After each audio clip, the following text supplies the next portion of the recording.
ఎక్కడ ధర్మం ఉందో అక్కడ దేవతల యొక్క అనుగ్రహం ఉంటుంది. ధర్మాన్ని అనుష్ఠించేవాడు కనుక ధర్మరాజు గారు ఆయనని అవమానించాలి, ఘోషయాత్ర చెయ్యాలి అని దుర్యోధనుడు సంకల్పం చేసినప్పటికీ ధర్మరాజు గారి సమక్షంలో దుర్యోధనుడే అవమానింపబడి ధర్మరాజు గారి యొక్క ప్రమేయంతో విడిపింపబడి తిరుగు ప్రయాణం అయ్యాడు. మళ్ళీ ఎంత పెద్ద సైన్యంతో వచ్చాడో ఆ సైన్యం అంతా చెల్లాచెదరైపోయి ఉంటే ఆ సైన్యాన్ని సమకూర్చుకుని హస్తినాపురం వైపుకి ప్రయాణం సాగిస్తున్నాడు. ఆ హస్తినాపురం వైపుగా బయలుదేరి వెడుతున్నప్పుడు ఆయన చిత్తమునకు శాంతి లేదు. ఎందుచేతనంటే తాను అనుకున్నదొకటి, జరిగినదొకటి. కాస్త సమతలంగా ఉండేటటువంటి ప్రదేశాన్ని ఒకటి చూసుకుని అక్కడ కొన్ని కుటీరములను నిర్మాణం చేసుకుని అందులో ఒక కుటీరం లోపలి భాగంలో ఉన్నటువంటి శయన మందిరంలో పడుకుని ఉన్నాడు. ఎవరికి దర్శనం ఇవ్వట్లేదు. ఈలోగా కర్ణుడు వచ్చాడు. వచ్చి ఎప్పటి కర్ణుడు? ఆ రోజున చిత్రసేనుడు చేసినటువంటి మాయాయుద్ధంలో తట్టుకోలేక రణభూమిని విడిచిపెట్టి వికర్ణుని యొక్క రథాన్ని అధిరోహించి యుద్ధభూమిని విడిచిపెట్టి వెళ్ళిపోయినటువంటి కర్ణుడు మళ్ళీ తిరిగి దుర్యోధనుడు ఒక సమతల ప్రదేశంలో నిర్మించుకున్న కుటీరంలో లోపల ఉన్నటువంటి శయనాగారంలో పడుకున్న సందర్భంలో పునఃప్రవేశం చేశాడు.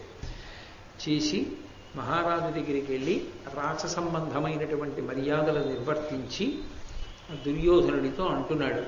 అంటే ఆయన ఉద్దేశం ఏమిటంటే మళ్ళీ తిరిగి వచ్చేస్తున్నాడు కాబట్టి అంత పరివారంతో తాను వచ్చేశాడు, కానీ వికర్ణుడి రథం మీద యుద్ధభూమిని విడిచిపెట్టి దుర్యోధనుడు తన తమ్ముళ్లతో కలిసి యుద్ధం చేసి గెలిచి తిరిగి వస్తున్నాడు అనుకుంటున్నాడు.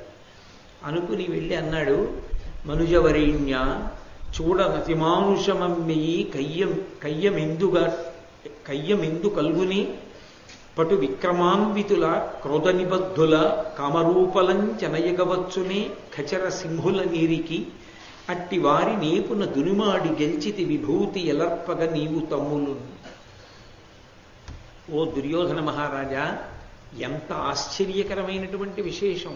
మనుజవరేణ్య, మనుష్యులందరిలోకి చాలా ఉత్తమమైనటువంటి వాడా, చూడనతిమానుషమమ్మి కయ్యమెందు కల్గుని. అసలు ఇలాంటి యుద్ధాన్ని ఎప్పుడైనా చూశామా? ఎంత గొప్ప యుద్ధం! ఆ చిత్రసేనుడు, ఆ గంధర్వులు అంతమంది కలిసి అన్ని రకాలుగా యుద్ధం చేశారు. పైగా వాళ్ళు పటు విక్రమాన్వితులు, విశేషమైనటువంటి విక్రమం ఉన్నవారు, దానికి తోడు క్రోధ నిబద్ధులు, విశేషమైన కోపం ఉన్నవారు, కామరూపులన్, కావలసిన రూపాన్ని పొందగలిగినటువంటి సమర్థత కలిగిన వారు. అటువంటి లక్షణములు ఉన్నటువంటి ఆ గంధర్వ సైన్యాలన్నిటినీ కూడా ఖచర సింహులన్, ఆకాశంలో తిరిగేటటువంటి లక్షణం ఉన్నవారు. అటువంటి వాళ్ళని నువ్వు నీ తమ్ముళ్ళు కలిసి ఓడించారయ్యా. ఎంత గొప్ప యుద్ధం, ఎంత గొప్ప విశేషం దుర్యోధన! అప్పుడు నీవు సూడగ అనంతములై ఖచరేంద్ర సైన్యముల్ కప్పే అనేక సాయక నికాయములన్ వడినన్ను నేనును కుప్పలు కూలనేసి రిపుకోటి వధించితి అంతలోన నన్నొప్పరికించె సైన్యతతి ఒక్కడనై రణభూమి నొచ్చితిన్. ఆయన అన్నాడు, నేను కూడా యుద్ధం చేశాను. అబ్బో, ఎంతమందిని తెగటార్చానో గంధర్వుల్ని! చాలామంది పడిపోయారు నా చేతిలో. కానీ కోట్లకి కోట్లుగా గంధర్వులు బయలుదేరి వచ్చేశారు. వచ్చేసి నా రథాన్నంతటినీ ముక్కలు చేసేశారు. అటువంటప్పుడు నాకు సహాయంగా మన సైన్యం కూడి రాలేదు.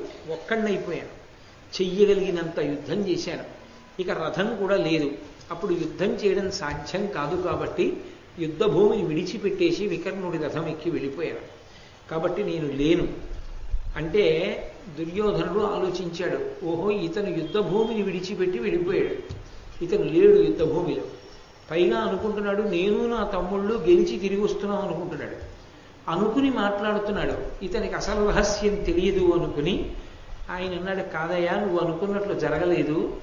నేను కూడా యుద్ధానికి వెళ్ళాను నా తమ్ముళ్లతోటి, సైన్యంతో. కానీ చిత్రసేనుడు అతని యొక్క బలగము ప్రదర్శించినటువంటి పరాక్రమ విశేషం ముందు మేము నిలబడలేకపోయాం.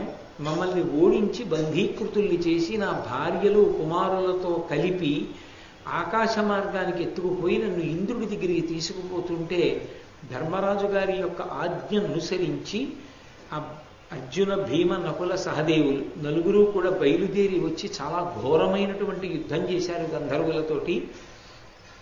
ఆ చిత్రసేనుడు చేసినటువంటి మాయాయుద్ధంలో విడిచిపెట్టిన బాణ పరంపరలన్నిటినీ కూడా తన యొక్క బాణ శక్తి చేత అణిచి అర్జునుడు ఆ చిత్రసేనుడిని ఓడించి నన్ను తీసుకెళ్లి ధర్మరాజు గారి ముందు నించోబెట్టారు.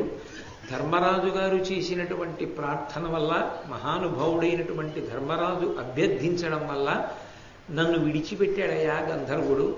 ఆ తర్వాత నన్ను ఇంకెప్పుడు ఇటువంటి సాహస కృత్యాలు చెయ్యవద్దు, వెళ్ళిపో అని ధర్మరాజు ఆజ్ఞాపించి పంపించాడు.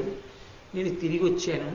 నీతో నేను ఒక్క మాట చెప్పనా కర్ణ, నన్ను బంధీకృతుడిని చేసి చిత్రసేనుడు తీసుకుని వెళ్ళిపోతున్నప్పుడు అర్జునుడు వచ్చి చిత్రసేనుడిని ఓడించి ధర్మరాజు గారు ఇతన్ని తీసుకురమ్మంటున్నారు, ఇంద్రుడి దగ్గరికి తీసుకెళ్ళడానికి వీల్లేదు, ధర్మరాజు గారి దగ్గరికి తీసుకురండి అంటే అర్జునుడి చేతిలో ఓడిపోయిన చిత్రసేనుడు నన్ను ధర్మరాజు గారి దగ్గరికి తీసుకెడుతున్నప్పుడు నా మనసులో కలిగిన భావం ఏమిటో నీకు చెప్తాను విను. కడు లజ్జయు దైన్యంబును నడరి ముసుగువడగా నాకు ఆత్మగతమునన్ బుడమి వివరంబులేదే అడిగెదనన్నట్టిదయ్యా.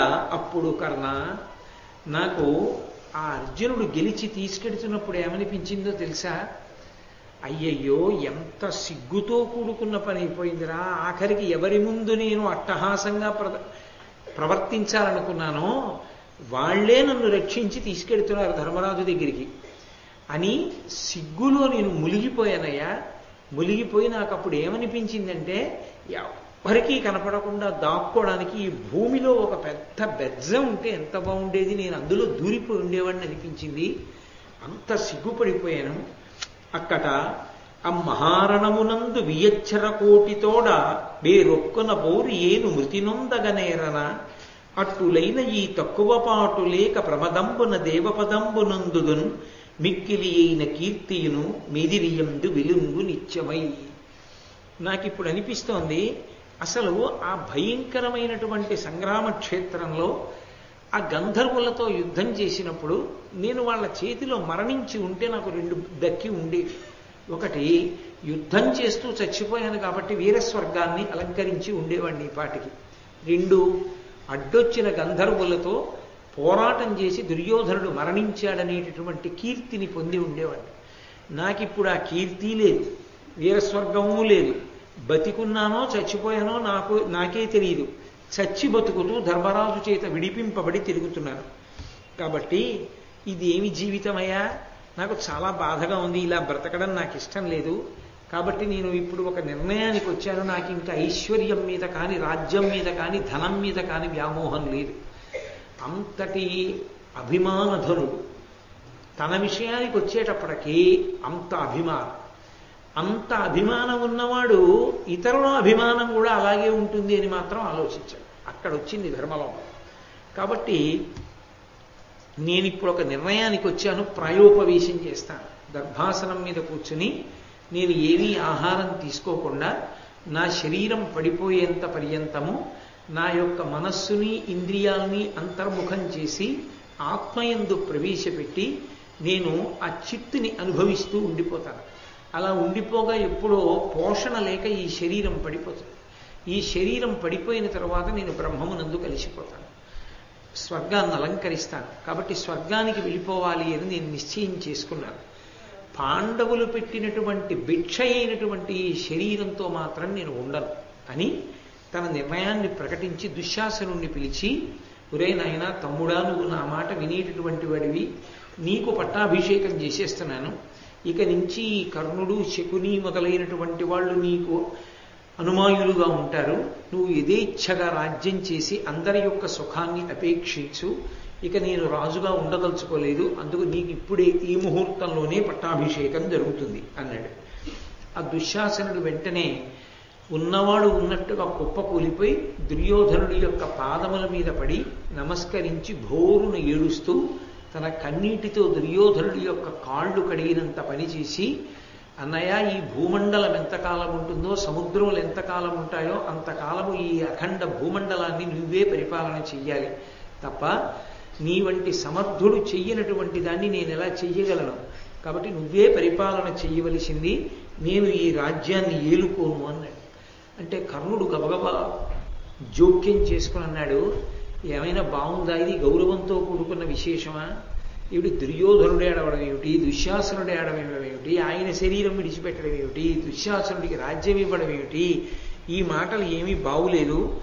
ఒక అల్ప మనుజుక్రియ సొమకులోత్తమ నీకు ఇట్లు మహనీయ సుఖ ప్రకృతియగు నిజ శరీరం బకట విడువ తలపనగునే అవిహిత బుద్ధిన్, విహితము కానటువంటి బుద్ధితో నిర్ణయం చేసుకుని కేవలము భోగములు అనుభవించడానికి, సుఖాలు అనుభవించడానికి మాత్రమే యోగ్యమైనటువంటి ఆ శరీరాన్ని విడిచిపెడతావా? అంటే అన్ని సుఖాలు, అన్ని భోగాలు అనుభవించవలసినటువంటి వాడివి బలవంతంగా మరణించవలసినటువంటి అవసరం నీకేమిటి? కాబట్టి అలా నువ్వు చేయడానికి వీల్లేదు అని ఆయన అన్నాడు. నువ్వు అలా మరణిస్తాను అనేటటువంటి మాట అంటే మాకు విశేషమైనటువంటి దుఃఖం కలుగుతోంది. నువ్వు లేనినాడు నేను కానీ, శకుని కానీ, ఈ మిగిలినటువంటి నీ సోదరులు కానీ ఎలా సంతోషంగా ఉంటాం? అందుకని నువ్వు సశరీరుడవై నీ ప్రతిజ్ఞ విరమించి మళ్ళీ హస్తినాపురానికి తిరిగి వచ్చి అఖండ భూమండలాన్ని ఏలుకో. ఇక పాండవులు నిన్ను విడిపించిన విశేషం అంటావా? నువ్వు ధర్మాన్ని స్థూలంగా ఆలోచించవు, ధర్మాన్ని సూక్ష్మంగా ఆలోచించలేదు. స్థూలంగా ఆలోచిస్తే ధర్మం ఒకలా కనపడుతుంది, సూక్ష్మంగా ఆలోచిస్తే ఒకలా కనపడుతుంది. అది కర్ణుడి యొక్క బుద్ధి. అంటే అందుకే లోకంలో సామాన్యుడు చెడిపోతే పర్వాలేదు, ఎందుకంటే అతను తప్పుగా వాదిస్తున్నాడని తెలిసిపోతుంది. పండితుడు చెడిపోతే చాలా ప్రమాదం. ఎందుకంటే ఆయన తన పాండితీ ప్రకర్షణ అంతటినీ కూడా తాను వాదించేదాన్ని నిరూపించడానికి ప్రయత్నం చేశాడనుకోండి, అది చూడ్డానికి నిజంగా సత్యంలా కనపడుతుంది. అందుకే జ్ఞాన కలునిలోని శారదయువులే అంటారు పోతన గారు భాగవతం చేస్తూ. జ్ఞాన కలుడికి శారదా కటాక్షం అబ్బితే వాడు శాస్త్ర పాండిత్యాన్ని ఎంత వక్రంగా ప్రమాణంగా చూపించి తన కార్యాల్ని నిర్వహించుకోవడానికి స్వార్థంతో ప్రవర్తిస్తాడో అలా కర్ణుడు కూడా ధర్మ సూక్ష్మాన్ని వక్రంగా అన్వయం చేసి మాట్లాడాడు. ఆయన అన్నాడు, పాండవులు నిన్ను విడిపించారని కదూ నువ్వు బాధపడి శరీరం విడిచిపెడతానంటున్నావు. నేను నీతో 2 విషయాలు చెప్తాను చూడు. పాండవులు ఎవరు? నీ రాజ్యంలో పౌరులు. ఎందుకంటే వాళ్ళు ఇప్పుడు రాజ్యం లేదు వాళ్ళకి, వాళ్ళు నీ రాజ్యంలో పౌరులుగా ఉన్నారు. పైగా నువ్వు పరమధర్మమూర్తివి కనుక, ఎంతో అద్భుతంగా రాజ్యాన్ని పరిపాలన చేస్తూ సమర్థుడవై ఉన్నావు కనుక అరణ్యంలో కూడా శాంతి భద్రతలు ఉన్నాయి. కాబట్టి పరమ ప్రశాంతంగా అరణ్యవాసం చేయగలుగుతున్నారు. అలా అరణ్యవాసం చేస్తున్నటువంటి పౌరుల యొక్క ప్రథమ కర్తవ్యం ఏమిటి? ప్రభువుకి ఆపద వచ్చినప్పుడు ఆదుకోవాలి. అందుకని వాళ్ళు పౌరులుగా ఏం చేశారు? వాళ్ళ కర్తవ్యాన్ని వాళ్ళు నిర్వహించారు, రాజును ఆదుకోవాలి కనుక. కాబట్టి ఇప్పుడు వాళ్ళు నీకు చేసిన ఉపకారం ఏమీ లేదు, వాళ్ళ కర్తవ్యం వాళ్ళు చేశారు. కాబట్టి వాళ్ళేదో చేస్తే నువ్వు బతికానంటావేమిటి? 2. ఇంకొక మాట చెప్తాను. పాండవులు నీకు ఇప్పటికీ దాసులే. ఓడిపోయారుగా మాయాద్యూతంలో. ఓడిపోయినటువంటి కారణం చేత వాళ్ళు నీకు దాసులు. ఇది అబద్ధం. ఎందుకని? వాళ్ళ దాస్యాల్ని ఆయుధాలతో సహా ధృతరాష్ట్ర మహారాజు విడిపించుతూ ద్రౌపదీదేవికి వరాలిచ్చిన ఘట్టాన్ని మీరు సభాపర్వంలో విన్నారు. కాబట్టి వాళ్ళు దాసులు కారు, వాళ్ళు నీ దాసులు. కాబట్టి నీ కోసం వాళ్ళు వాళ్ళ ప్రాణాలు విడిచిపెట్టేయవలసి ఉంటుంది నిన్ను రక్షించడానికి. వాళ్ళ ధర్మం కోసం వాళ్ళు వెళ్ళారు, నిన్ను విడిపించారు. ప్రభువుని రాజ్యంలో ఉన్న ఏ పౌరుడు ఉపకారం చేయడు, ఏ దాసుడు అలా ప్రవర్తించాడు. కాబట్టి పాండవులు ఏదో మహోపకారం చేశారంటామే. ఏమిటి కడుపులో కినుకంటే అర్జునుడు చిత్రసేనుణ్ణి ఓడించాడన్న మాట తాను తట్టుకోలేడు. తాను ఓడించలేక వెళ్ళిపోయాడు, నిలబడి అర్జునుడు ఓడించాడు. ఈ మాట ఆయనకి జీర్ణం కాదు. అందుకని దాన్ని వేరొక రకంగా అన్వయం చేశాడు. అన్వయం చేసి కాబట్టి పాండవులు ఏదో మహోపకారం చేశారని, అందుకని నువ్వు శరీరంతో ఉండకూడదని నువ్వు మాట్లాడడం తప్పు. నువ్వు చక్కగా సంతోషంగా సుఖాలు అనుభవించడానికి యోగ్యుడివి. కాబట్టి తిరిగి హస్తినాపురానికి వచ్చేసి అన్నాడు. అంటే దుర్యోధనుడు అన్నాడు, ఒక్కనాటికి తిరిగి రాదు, అది నా వల్ల జరిగే పని కాదు.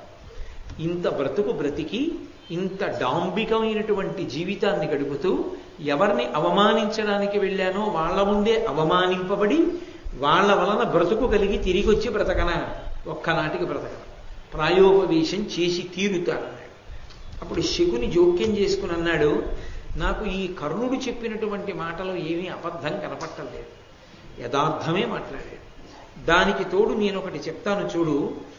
కడగి బుద్ధిబలంబునంద అకంటకంబుగ చేసి నే పొడమి రాజ్యము సర్వముంతగా బుచ్చి ఇచ్చిన ఇమ్ములను కొడవక నేరక దీని నిచ్చట కూలదన్ని శరీరమున్ విడుతుగాకని నిశ్చయించెద వెర్రివైతే నరేశ్వర.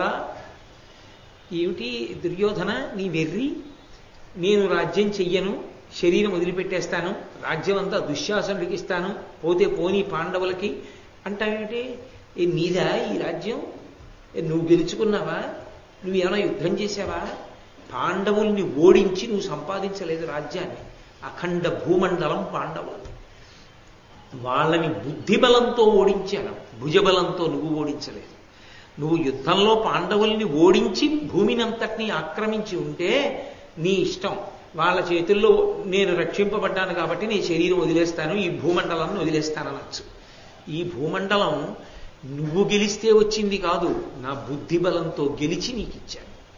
కపటజ్యూతంలో గెలిచాను. కాబట్టి మోసం చేసి నేను సంపాదించింది. నేను సంపాదించిన భూమిని నీ ఇష్టం వచ్చినట్టు ధారాదత్తం చేయడానికి నీకు హక్కు లేదు. నువ్వెవరివి దుశ్శాసనుడికి ఇవ్వడానికి? దుశ్శాసనుడికి ఇమ్మని నేను గెలవలేదు, నువ్వు పరిపాలన చెయ్యాలని గెలిచాను. కాబట్టి ఈ రాజ్యానికి అంతటికీ నువ్వే పరిపాలకుడు. కాదంటావా? ఒక్క మట్టి మాత్రం మంచి మాట చెప్పాడు. కాదంటావా? పాండవులు నన్ను గెలిపించారంటావా? పాండవులు గంధర్వుల్ని గెలిచి నన్ను విడిపించారంటావా? కృతజ్ఞతాబుద్ధిగా మార్చుకోదా. నేను వాళ్ళకి కృతజ్ఞుడనై ఉండాలి కదా, వాళ్ళు నాకు ఉపకారం చేశారు కదా అన్న భావన నీ యందు నిజంగా పాదుకున్నది నిజమైతే నువ్వు వేరొక పని చెయ్యాలి. కానీ నువ్వు ఏ పని కృతజ్ఞతతో చెయ్యాలో దాన్ని చెయ్యట్లేదు. పాండవులనప్పుడు మర్యాదతో గౌరవించాలి, ఆ పని చేయట్లేదు. పోనీ వాళ్ళని గౌరవించట్లేదు కదా అని కాలం కర్మం కలిసి వచ్చే వరకు ఆగుతావా? ఆగట్లేదు. మధ్యలో ఏదో నీ సొత్తు అయినట్టు రాజ్యాన్ని దుశ్శాసనుడికి ఇచ్చి శరీరం విడిచిపెడతానంటావేంటి? ఇలాంటి వెర్రి ఆలోచనలు నీకు రావడానికి నీకేం పిచ్చెక్కిందా అని అడిగాడు. వెర్రివైతివా? నీకు పిచ్చెక్కిందా? నీకు ఇలాంటి ఆలోచనలు రావడానికి నాకు 2 కారణాలు కనపడుతున్నాయి. ఒకటి పిరిగితనము, ఏమరుటయు, ఉరువతనము, మెత్తబాటును, కావ్యంబునె తెరంగు నీరిమియు, విషయంబుల కూరుటయును కలుగు పతికి ఉండదు సిరి తొలగిపో. ఓ మహారాజా, మతిమరుపు ఎక్కువైపోవడం, తాను ఏం చెయ్యాలనుకున్నాడో ఏం చేద్దామనుకుంటున్నాడో ఈ విషయాలు సరిగ్గా జ్ఞాపకంలో ఉండకపోవడం, ధారణాశక్తి నశించినటువంటి కారణం చేత, మనసు చాలా పిరికితనాన్ని పొందేసినటువంటి కారణం చేత, రెండవది ప్రమత్తత. ప్రమత్తత అంటే నన్ను ఎవడేం చేయగలడు అని నిర్లక్ష్య భావనతో ప్రవర్తించి అసలు జాగ్రత్తగా ఉండడం, పరాకుగా ఆలోచించడం అనేటటువంటివి మనిషి యొక్క స్వభావంలో పోవడం చేత, మనస్సులో వికారాలు జనించడం చేత, ఇంద్రియ సుఖాలకి అలవాటు పడిపోయి ఆలోచనలు చచ్చిపోవడం చేత, పెద్దల దగ్గర విషయాల్ని వినడం అనేటటువంటిది అలవాటు లేకుండా తనకి తానే నిర్ణయాలు తీసుకోవడం అలవాటు పడిపోయిన కారణం చేత ఇలాంటి ఆలోచనలు వస్తాయి. కాబట్టి నువ్వు ఈ పై వికారాలలో ఏదో ఒక వికారాన్ని పొంది నిర్ణయం చేసుకున్నావని నేను అనుకుంటున్నాను. కౌరవనాథ, నీకు ఉపకారము చేసిరి పాండవేయుల వీరులయందు నెయ్యమును వేట్కయు నొప్పగా, నీవభీష్ట సత్కారము చేత యుక్తముగుగాక, ప్రియంపడనర్హమైనచో దారుణ శోకవన్ని పరితాపము పొందుట ఇప్పుడు ధర్మవే. ఓయ్ పిచ్చివాడా, ఇప్పుడు పరితాపం పడి ఇప్పుడు శోకం పొందితే వచ్చినటువంటి ఉపయోగం ఏమిటి? పాండవులు మహావీరులు, గంధర్వుల్ని గెలిచారు, చిత్రసేనుణ్ణి ఓడించారు. ఈ విషయం నీకు తెలీదా? పాండవులు అలా గెలవగలరు, వాళ్ళ దగ్గర అస్త్ర సంపద ఉన్నది. ఆ విషయం నీకు ఇప్పుడేనా తెలిసింది? ఇంతకుముందు తెలీదా? ఇంతకుముందు మీ నాన్న కూడా చెప్పాడుగా, అర్జునుడు చాలా గొప్పవాడిని బయలుదేరేటప్పుడు. మరి అర్జునుడు ఒకవేళ గంధర్వుల జోలికి వెళ్లకుండా మన జోలికి వచ్చినా మన పరిస్థితి ఇంతే కదా అప్పుడు. మరి పాండవుల యొక్క పరాక్రమం ఏమిటో నీకు ఇంతకు ముందు కూడా తెలుసు. ఇంతకు ముందు కూడా తెలిసినప్పుడు తెలియనట్టు, ఇప్పుడే తెలిసి వచ్చినట్టు, నువ్వు ఓడిపోయిన వాళ్ళని వాళ్ళు గెలవగలరన్నట్టు, వాళ్ళు గెలవడం, నిన్ను విడిపించడం నీకు బాధ అయినట్టు, అది నీకు ఇప్పుడే తెలిసినట్టు. ఇంతకు ముందు నీకు వాళ్ళ పౌరుష పరాక్రమాలు తెలియనట్టు ఇప్పుడు ఏడుస్తావే? ఆ బుద్ధి ముందుండాలి బయలుదేరే ముందు. వాళ్ళ గురించి తెలుసు కాబట్టి ఎందుకు వాళ్ళ జోలి అని నువ్వు ఊరుకు నుండి ఉండవలసి. నువ్వు అలా అనుకోలేదుగా, నన్నేం చేస్తారు, వాళ్ళు సత్యానికి కట్టుబడ్డారు, మా జోలికి రారని నేనంటే నువ్వు సై అన్నావు. ఇంకొకలా వచ్చింది ప్రమాదం. అప్పుడు వాళ్ళ పరాక్రమం అంతేగా. కాబట్టి ముందు మనకేం తెలుసో ఇప్పుడు అదే తెలిసింది. ఇప్పుడు కొత్తగా రాజ్యం వదిలేయడం ఎందుకు దానికి? ఇప్పుడు కొత్తగా ఏదైనా తెలిస్తే అయ్యో నాకు తెలియలేదు, ఇప్పుడు తెలిసింది, దానివల్ల భంగపాటు పొందాను అనాలి. నీ భంగపాటుకి కారణం ఏమిటో నీకు ముందే తెలుసు. పాండవులు ఉన్నారు, వాళ్ళది విశేషమైన పరాక్రమం అని తెలుసు. తెలిసున్నవాడివి వాళ్ళు ఉన్న చోలికి వెళ్ళవు. వాళ్ళు పరాక్రమవంతులని నిరూపణం అయింది. మనకి తెలుసున్నదే జరిగింది. ఇప్పుడు ఏదో కొత్తగా తెలుసుకున్నట్టు బయలుదేరేమిటో, నేను శరీరం వదిలిపెట్టేస్తాను, రాజ్యం దుశ్శాసనుడికి ఇస్తానంటావేమిటి? కాబట్టి నీకేదో వికారం పుట్టిందనుకుంటున్నాడు. నువ్వు సరిగా అసలు ఆలోచించడంలో తప్పు ఉంది.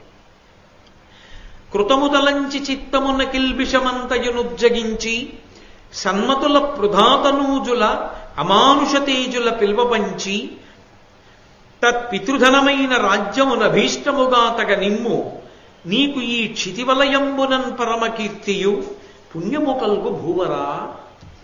ఒకవేళ నిజంగా పాండవులు అమిత పరాక్రమవంతులన్న విషయం ఇప్పుడు నీకు తెలిసి దాని మీద స్థిరమైన నమ్మకం ఏర్పడిపోయిందనుకో. పాండవులు దుర్నిరీక్షులు, వాళ్ళని గెలవలేం. మనం ఎవరి చేతిలో ఓడిపోయామో వాళ్ళని పాండవులు గెలిచారు, కాబట్టి మనం గెలవలేం. ఆ విషయం తెలిసిపోయిందిగా. పాండవుల్ని నువ్వు గెలవగలిగిన వాడివైతే నువ్వు కూడా గంధర్వుల్ని గెలవాలి. నువ్వు గెలవలేకపోయావు, పాండవులు గెలిచారు, అంటే పాండవులతో యుద్ధం నువ్వు చేయలేవు, తెలిసిపోయింది. పైగా నిన్ను పాండవులు గెలవగలరు. నిన్ను కట్టి తీసుకుపోతుంటే వాళ్ళు ఊరుకుంటే చాలు, రాజ్యం వాళ్ళు ఊరుకోలేదు, నిన్ను విడిపించారు. అంటే ఇప్పుడు ఏమిటి అర్థమవుతోంది?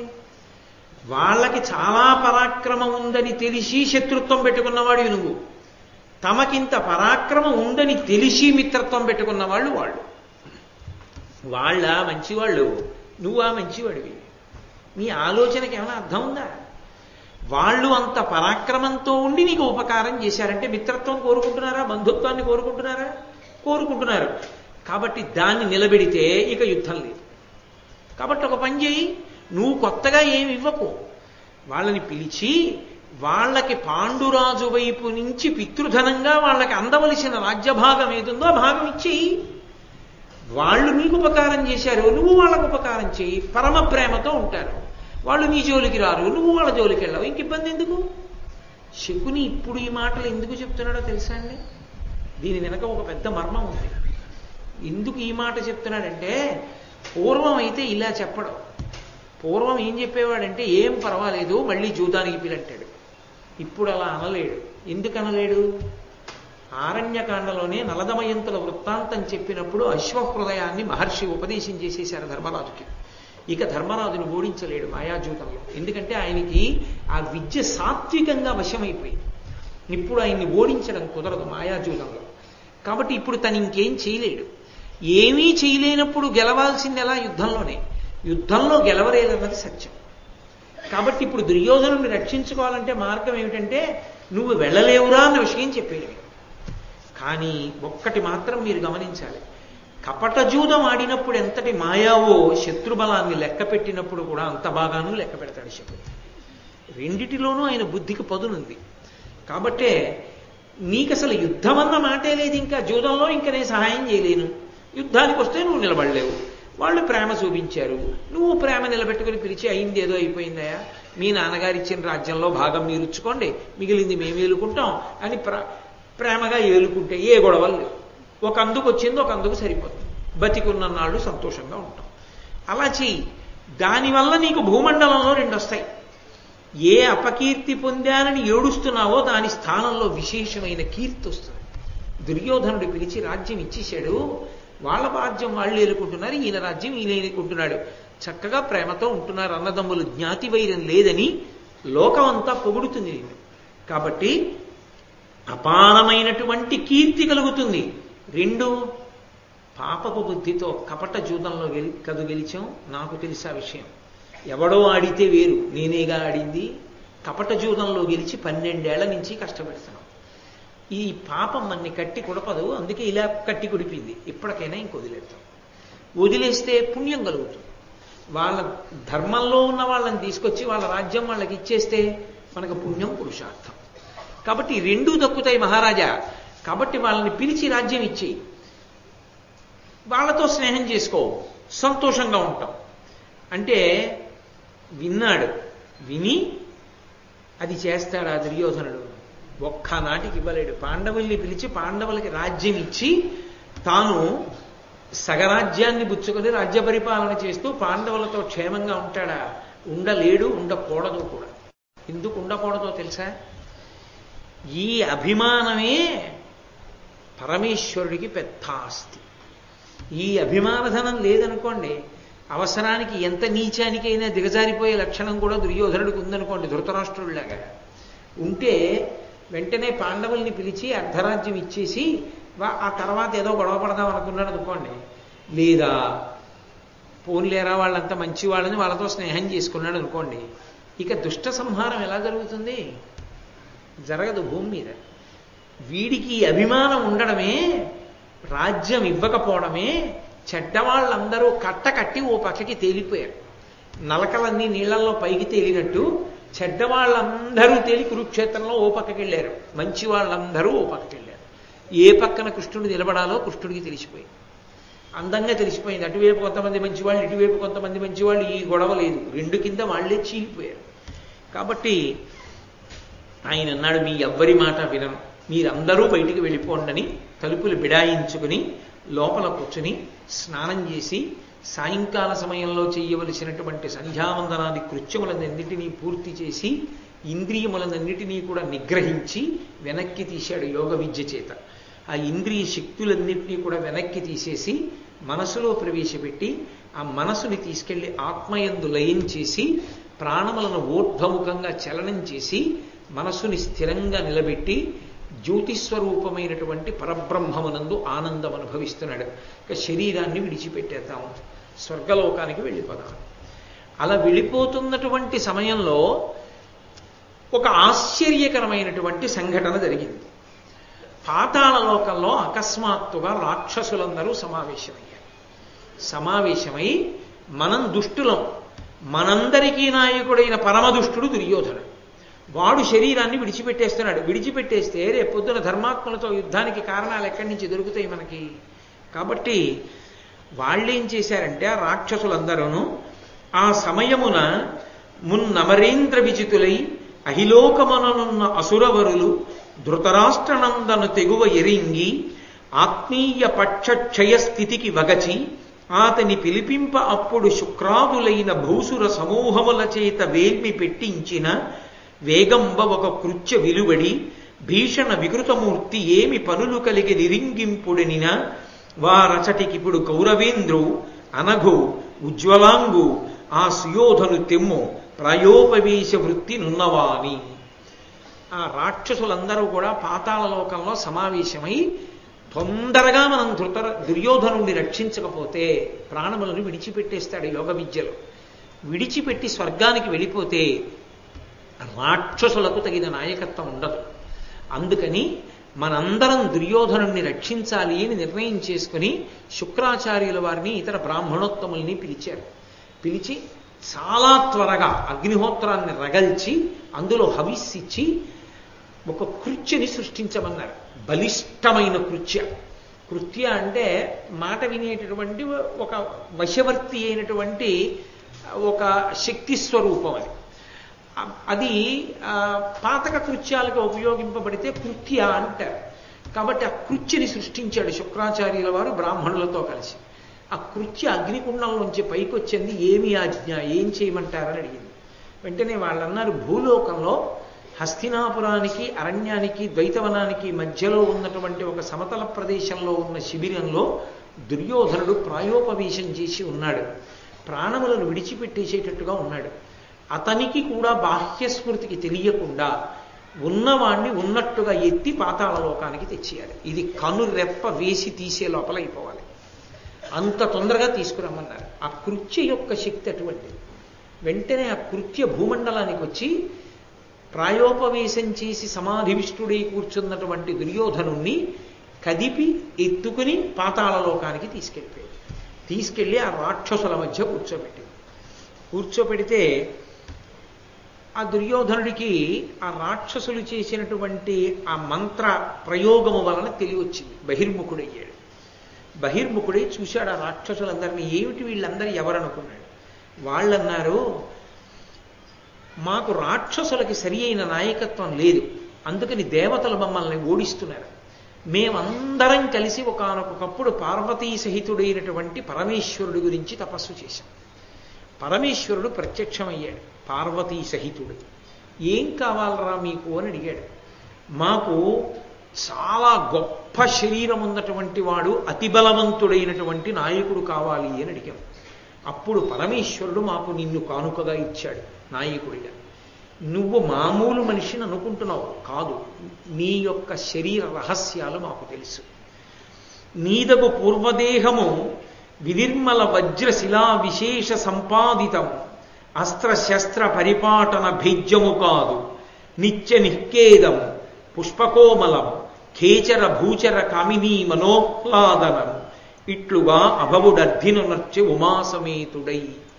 ఉమాసమేతుడైనటువంటి ఆ పరమేశ్వరుడు మాకు నిన్ను కానుకగా ఇస్తూ నిన్ను ఎంత గొప్ప శరీరంతో నిర్మాణం చేశాడో మాకు చెప్పాడు. నీదగు పూర్వదేహము, పూర్వదేహము అంటే పైనున్నటువంటి శరీరం, నాభికి పైనున్నటువంటి శరీరాన్ని పూర్వదేహం అంటారు. ఈ నాభి నుంచి బొడ్డు నుంచి పైన ఉన్న శరీరం అంతా కూడా దుర్యోధనుడిది. సప్తధాతువులతో చర్మము, రక్తము, మాంసము, కొవ్వు, అస్థి, శుక్ల, మేధల చేత నిర్మింపబడినది కాదు. అది పైన కప్పబడి ఉంటుంది. దేని చేత? వినిర్మల వజ్రశిలా విశేష సంపాదితము, స్వచ్ఛమైనటువంటి అత్యంత విలువైనటువంటి వజ్రముల యొక్క పొర చేత కప్పబడి ఉంటుంది నాభి వరకు. అందుకని ఆ కారణం చేత ఎంత గొప్ప అస్త్రాన్ని ప్రయోగించినా, ఎటువంటి శస్త్రంతో ఆయన మీద ప్రయోగం చేసినా, అస్త్రంతో కొట్టడం, శస్త్రాన్ని ప్రయోగించడం. అస్త్రం అంటే చేతిలో పట్టుకునేది, కత్తి, గొడలి, గుణపం ఇలాంటివి. వాటితో కొట్టినా, ఆయన మీదకి అస్త్రాన్ని ప్రయోగం చేసినా ఆయన మరణించాడు. కారణం ఏమిటంటే సహజంగా గుండెల మీద కొడతారు. గుండెల మీద కొడతారు కాబట్టి ఈ పైకి ఉన్నటువంటి శరీరానికి తగిలినా ఆయన పడడం.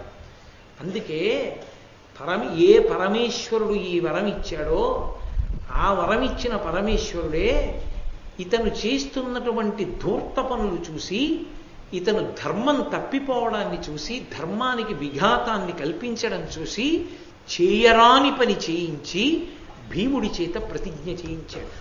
ఎందుకని అంటే గదాయుద్ధంలో ఈ నాభికి కిందకి కొట్టకూడదు. నాభికి కిందకి కొడితే అది అధర్మయుద్ధం.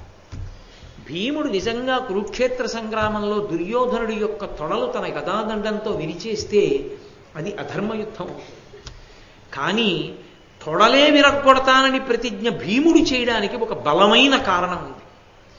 ఏమిటి ఆ కారణం? మీరు సభాపర్వంలో విన్నారు. దుర్యోధనుడు తన తొడ నిండు సభామంటపంలో బట్ట పైకి తీసి చరిచి ద్రౌపదీదేవిని పిలిచి కూర్చోమన్నాడు తొడ మీద.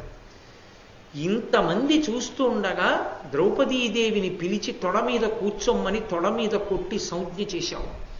సభ యందు తొడ మీద చరచకూడదు పురుషుడు, అసలు చప్పుడు రాకూడదు. సభా గౌరవం అన్న మాటకు అర్థం ఏంటంటే అందరూ పురుషులే ఉంటే పర్వాలేదు.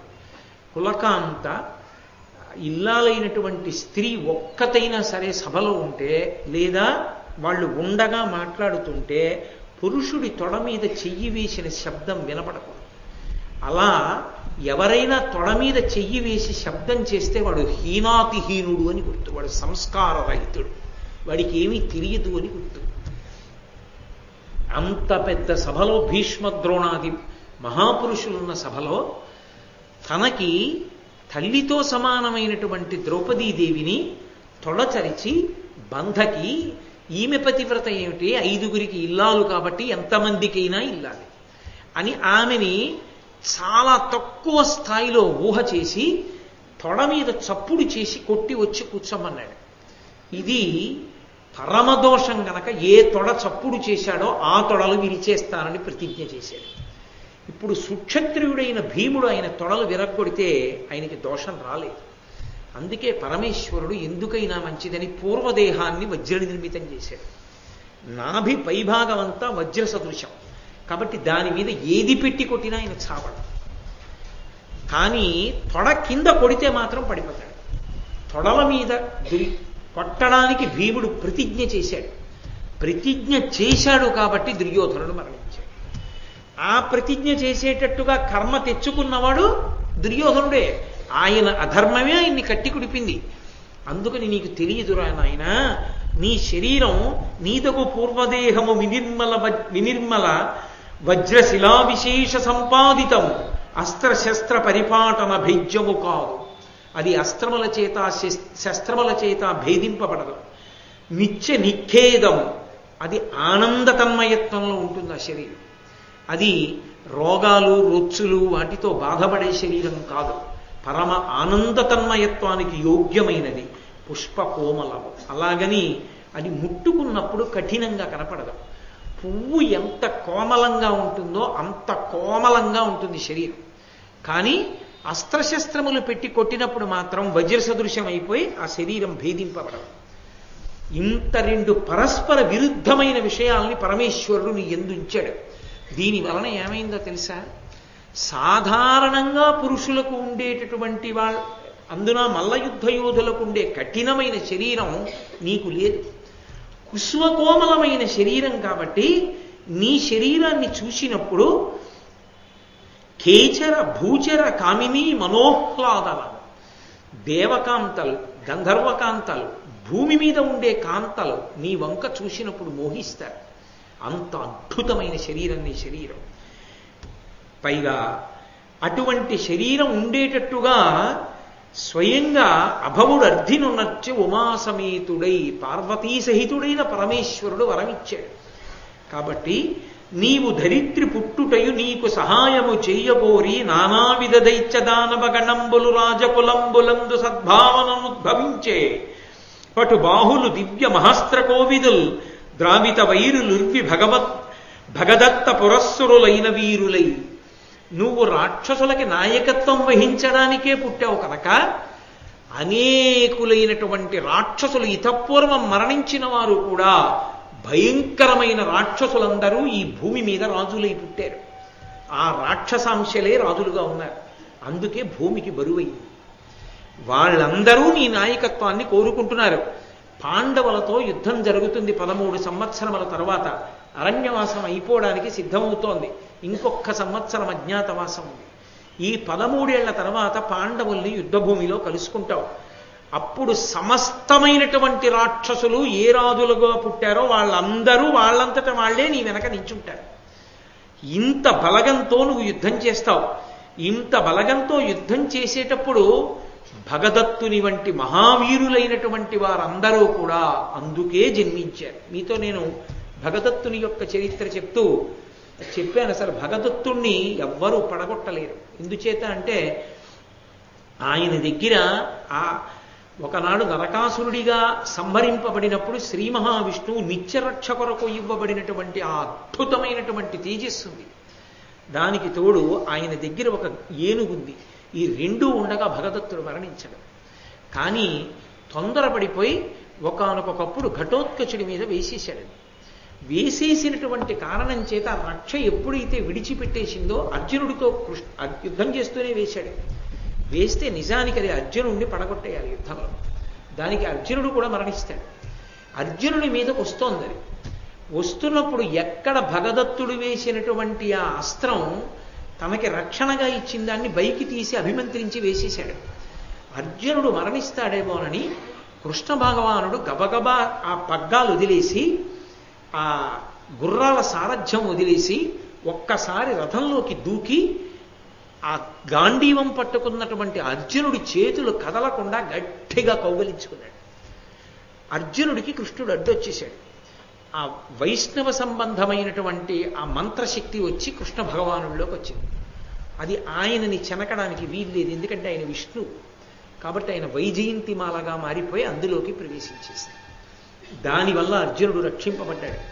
వెంటనే భీముడు ఒకానొకప్పుడు ఆయన ఏనుగుని కొట్టలేకపోయాడు. అంత కష్టమైంది.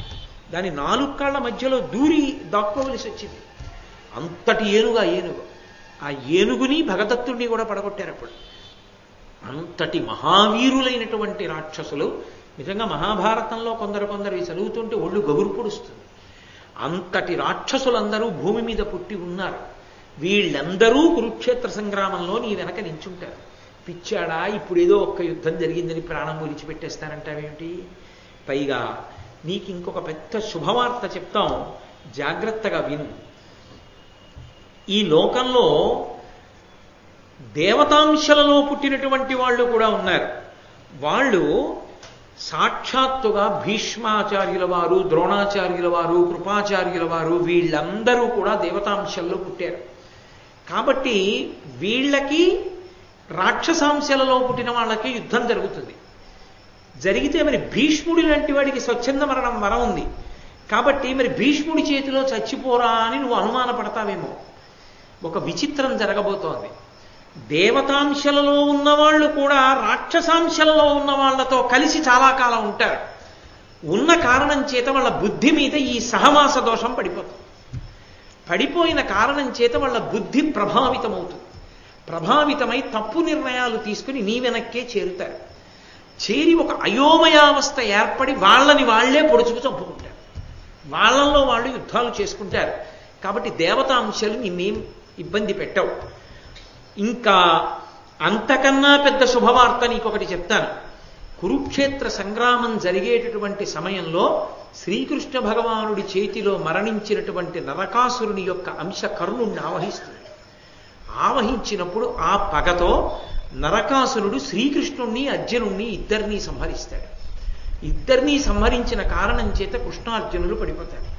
పడిపోయినప్పుడు ఇక మిగిలిన వాళ్ళు ధైర్యంగా యుద్ధం చెయ్యలేరు. అర్జునుడు లేకపోతే, కృష్ణుడు లేకపోతే కాకావికలవుతుంది సైన్యం. అప్పుడు నువ్వు దాన్ని ఆక్రమిస్తావు. నువ్వు కురుక్షేత్ర సంగ్రామంలో అందరినీ ఓడిస్తావు. ఓడించి పాండవులందరూ నీ చేత నిహతులైపోతారు. అందరూ సంహరింపబడిన తరువాత ఈ అఖండ భూమండలానికి అంతటికీ నువ్వే చక్రవర్తి. ఇవాళ నీకు జరిగిన అవమానం చాలా తక్కువ. యథార్థానికి శాశ్వతమైనటువంటి ప్రతీకారాన్ని రాబోయే కాలంలో నువ్వే తీర్చుకోబోతున్నావు.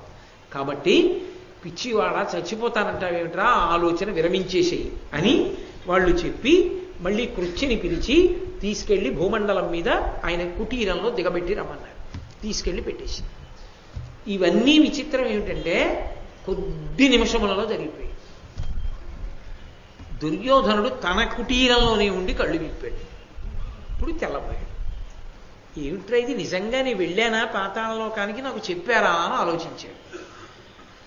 అంత సుయోధనుండు హృదయంబున విస్మయమంది, అంత వృత్తాంతము స్వప్నవృత్తము క్రియం తలబోసి నిజంబ కాగా అత్యంతము నిశ్చయించుచు పృథాసుతులం సమరంబలోన నిర్జింతునుగాకయంచు వికసిల్లె దురాశయ భగ్నబుద్ధి అయి.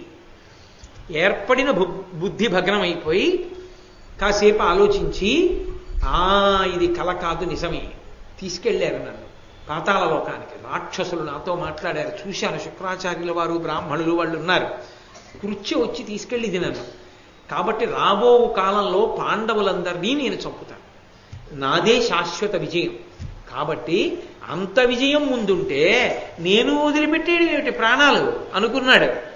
అధర్మాన్ని పట్టుకుని ఇతనుంటే ఎంతమంది రాక్షసులుంటే మాత్రం కృష్ణ పరమాత్మ అండ ఉండగా, పాండవులు ధర్మాన్ని పట్టుకుని ఉండగా వాళ్ళని ఎవరు చెనకగలరు? రాక్షసుల ఊహ వీరు. వాళ్ళు ఏదో మళ్ళీ రాక్షసాంశాలు వచ్చేస్తే ఏదో జరిగిపోతుంది అనుకుంటున్నారు. ఎంతమంది వచ్చినా అధర్మంలో ఉన్నవాడు ధర్మము ముందు నిలబడలేడు. కాబట్టి సంతోషపడిపోయాడు. ప్రాయోపవేశాన్ని విడిచిపెట్టేయడానికి సిద్ధపడిపోతున్నాడు. ఏదో కారణం ఒకటి ఉండాలిగా, విడిచిపెట్టి తనే లేచి బయటికి వెళ్ళిపోతే బాగుంటాం. రానే వచ్చాడు కర్ణుడు. మళ్ళీ వచ్చి, మహారాజా ఇప్పటికైనా నీ నిర్ణయాన్ని మార్చుకోవా, ఎంతో సుఖాన్ని పొందవలసినటువంటి వాడివి, అఖండ భూమండలాన్ని ఏలవలసినటువంటి వాడివి, నువ్వు ఇలా ప్రాయోపవేశం చేయడం పిరికి చర్య. నా మాట విని విడిచిపెట్టేసి హస్తినాపురానికి వెళ్ళిపోదాన్ని రమ్మన్నాడు. మిత్రుడా కర్ణ, నువ్వు చెప్తుంటే కాదంటానా, ఇంతగా బతిమాలుతున్నారు, నువ్వు దుశ్శాసనుడు మొదలైన వారు కాబట్టి ప్రాయోపవేశ దీక్ష విడిచిపెట్టేశాను, పదండి వెళ్ళిపోదామన్నాడు. మళ్ళీ ఏనుగెక్కాడు. ఆడంబరంతో ఇన్ని మరిచిపోయి పరమ సంతోషంతో హస్తినాపురానికి వెళ్ళిపోతున్నాడు. చిత్రం ఏమిటంటే కనీసంలో కనీసం ఈ విషయం కర్ణుడికి కూడా చెప్పలేదు. ఎందుకు చెప్పలేదు?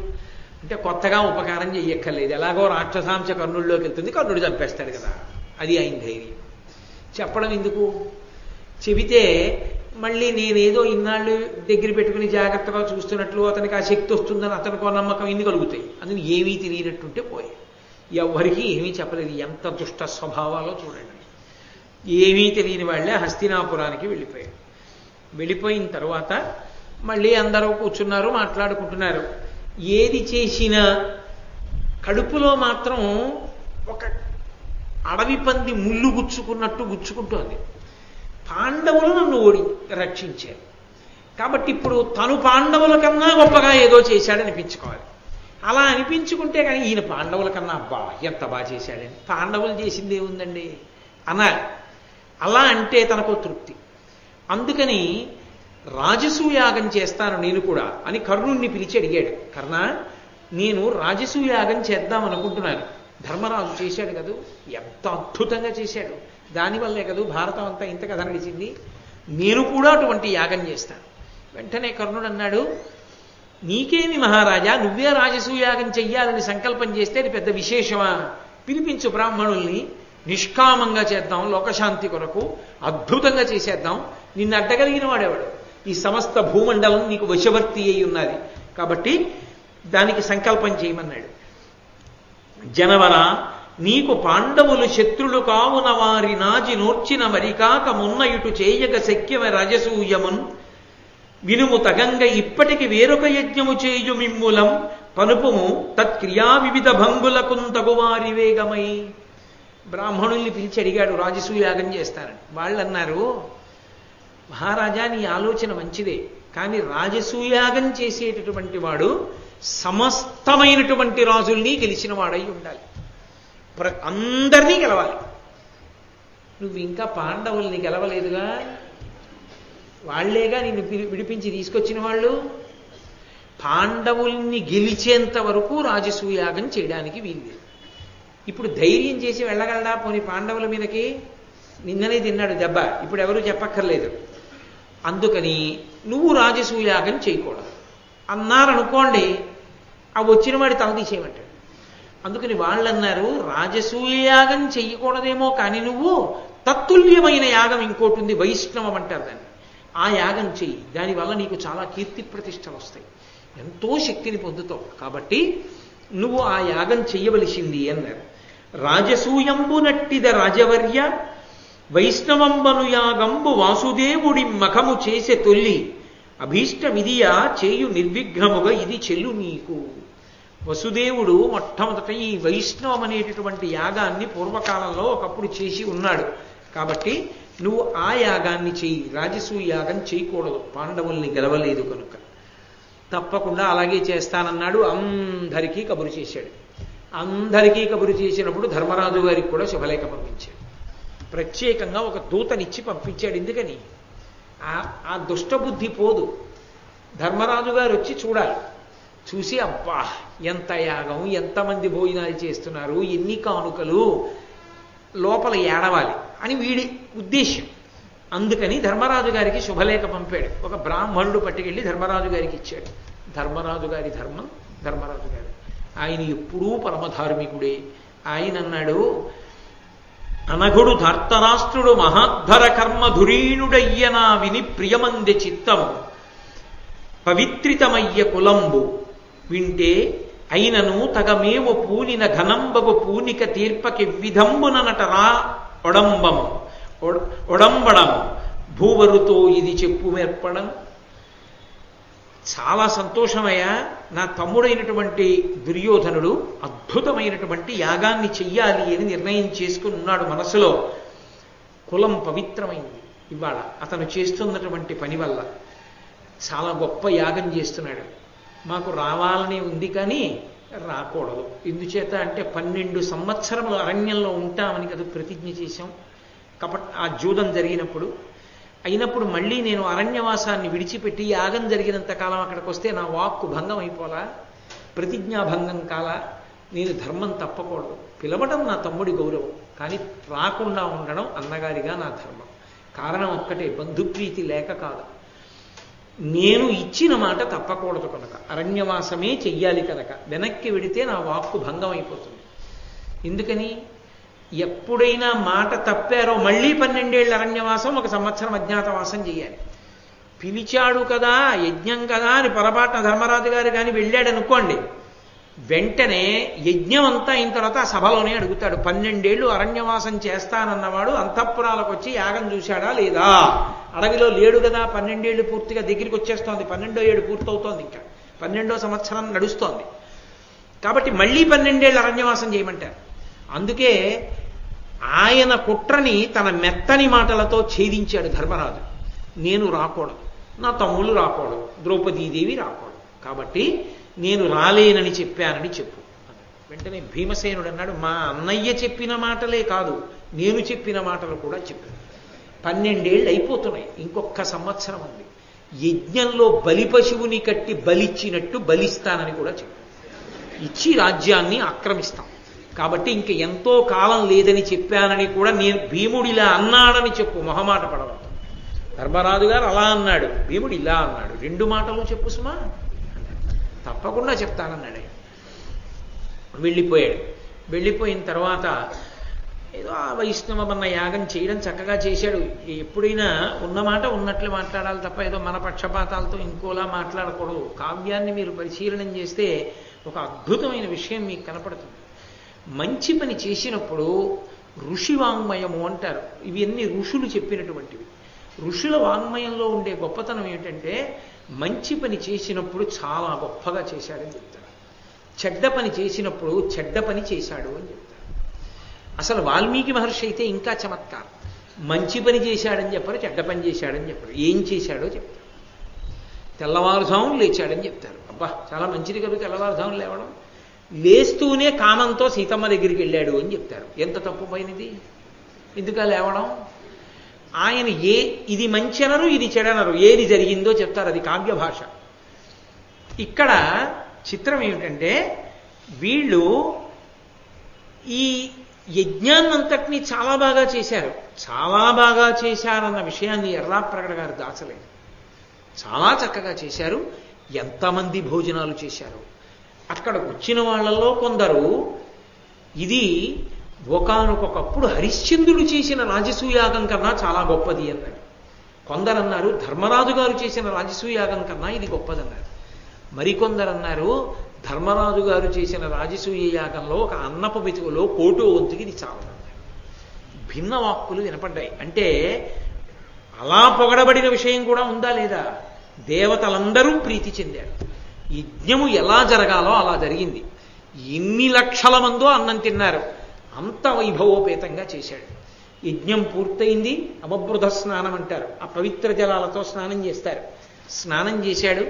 పెద్దలైనటువంటి ధృతరాష్ట్రుడికి, గాంధారికి, భీష్మాచార్యుల వారికి, గురువుగారైన ద్రోణాచార్యుల వారికి అందరికీ నమస్కారాలు చేశాడు.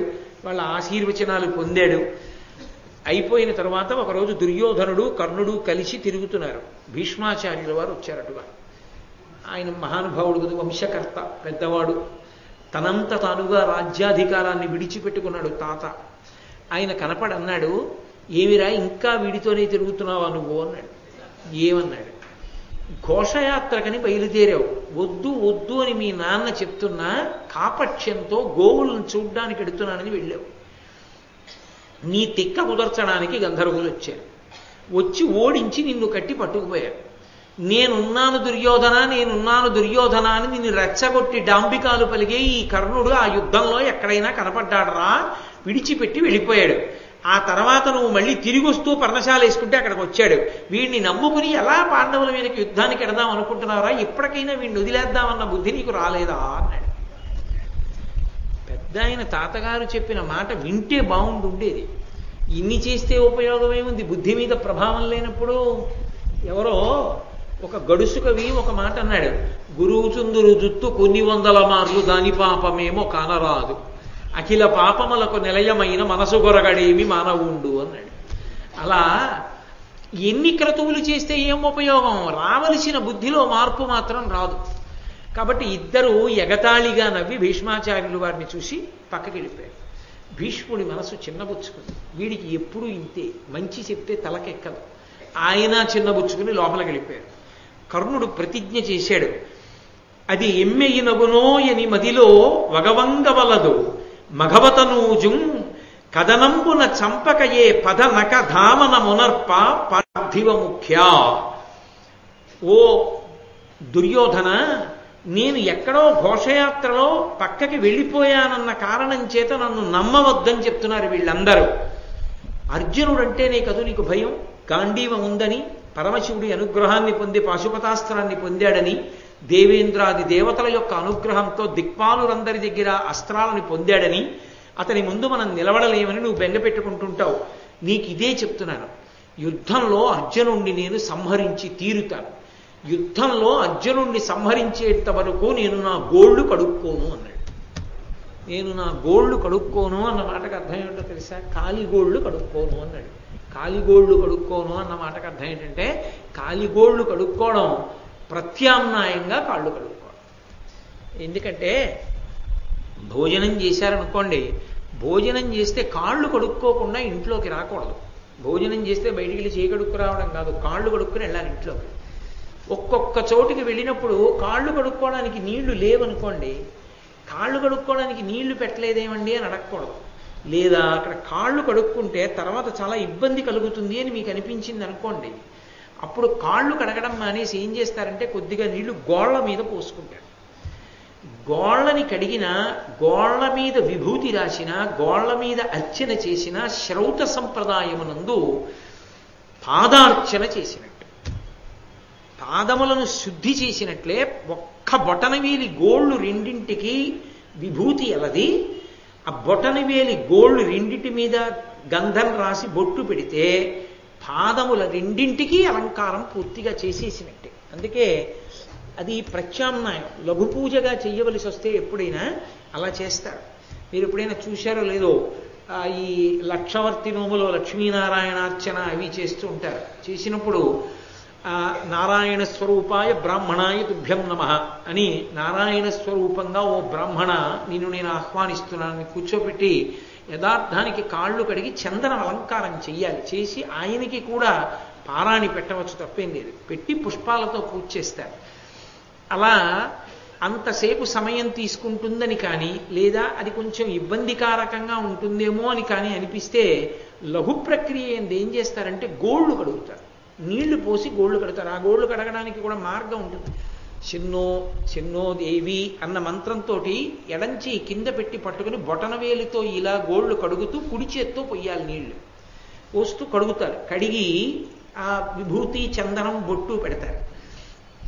గోళ్ళు కడగను అన్న మాటకు అర్థం ఏంటంటే, కాళ్ళు శౌచాన్ని వదిలేసుకోవడం కాదు, నేను పూజ అందను అని.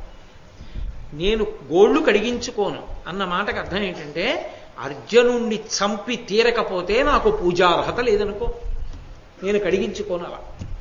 కాబట్టి నేను అర్జునుణ్ణి చంపుతా కురుక్షేత్ర సంగ్రామంలో, ఇది నా ప్రతిజ్ఞ దుర్యోధన మహారాజా, కాబట్టి నన్ను నమ్ము అన్నాడు. ఎంతో సంతోషపడిపోయాడు.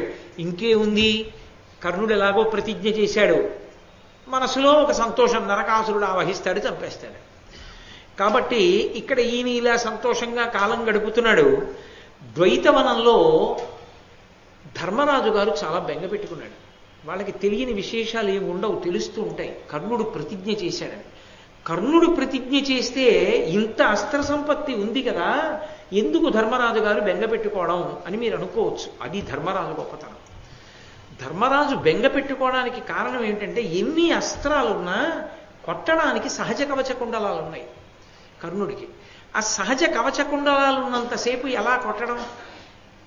కాబట్టి కర్ణుడు అంత తేలికగా నిర్జింపబడడం, కర్ణుడు ఈల్గనంత కాలం అర్జునుడి జీవితానికి ప్రమాదం పొంచి ఉంటుంది.